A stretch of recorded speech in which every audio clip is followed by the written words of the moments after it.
Hello, hello, hello mga ka-mindset! So, trending na trending ngayon, no? Viral na viral yung mga road rage, away dito, away doon, suntukan dito, suntukan doon, barilan dito, barilan doon, minsan nauwi pa sa patayan. So, napakainit na mga ulo natin mga ka-mindset, especially pag nasa kalsada o nasa lansangan tayo. Bakit kaya? Bakit kaya nagkakaganon? Dapat mga ka-mindset, no, lagi nating isipin, lagi tayong magbao ng mahabang pasensya, malamig na ulo, malamig na utak pag nasa lansangan o pag nagmamaneho. So tandaan nyo mga ka-mindset driving is not a rights. It's a privilege, di ba? So driving is not a rights, it's a privilege. So pribilehiyo natin ang magkaroon ng lisensya, ang magkaroon ng isang sasakyan o minamaneho sa kalsada. Pero hindi ibig sabihin na magsisiga-sigaan tayo.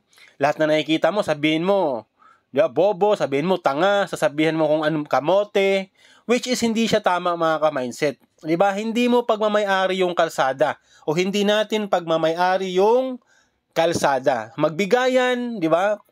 Pag-usapan yung mga konting sigalot, pag-usapan yung konting mga pangyayari at wag na sanang palakihin. Kasi ganyan kasi madalas talaga mga ka-mindset eh. Ako personally nagda-drive din naman ako, no. Mapakotse man 'yan o mapamotor, nagmamaneho din naman ako. Madalas din ako naka-encounter ng mga ganyang senaryo. Pero lagi kong iniisip lang, ano bang mangyayari pag pinapailit ko lagi yung ulo ko? Ano ba ang mangyayari pag pinatulan ko pa ang isang sitwasyon? 'Di ba? Hindi naman lahat ng sitwasyon, mailit na sitwasyon is pwede mong patulan. 'Di ba? O lahat is kakasahan mo. Hindi 'yun maganda mga ka-mindset. Mauwi lang 'yan sa sigalot, mauwi lang 'yan sa minsan pisikalan o minsan sakitan o ayun nga minsan pagkamatay pa ng isang tao. So hindi siya worthy mga ka-mindset, no? Hindi siya worthy. Nasagi ka lang o na-overtaken ka lang o nakat ka lang bigla, kung ano nang pinagsasabi natin, hindi na tayo nagpapatawad, nagsasabi na tayo ng kung ano-anong salita sa kasabayan nating motorista o sino mga driver diyan. So laging magbaon ng pasensya.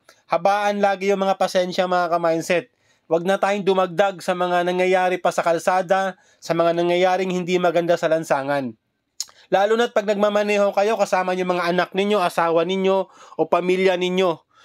Lalong-lalo na yung ganon. Dapat maging mahinahon ka palagi. Okay? Habaan yung pasensya mga ka-mindset. Walang mapapala, walang mangyayari at walang masamang mangyayari sa'yo kung lagi kang nagpapakumbaba. Lagi niyong isipin yan at lagi niyong tandaan. Okay? So ride safe palagi mga ka-mindset ha. Huwag na sana tayong dumagdag sa problema pa ng bansa natin. Okay? So ingatan ang buhay, ingatan yung sarili. So once again, mindset is power!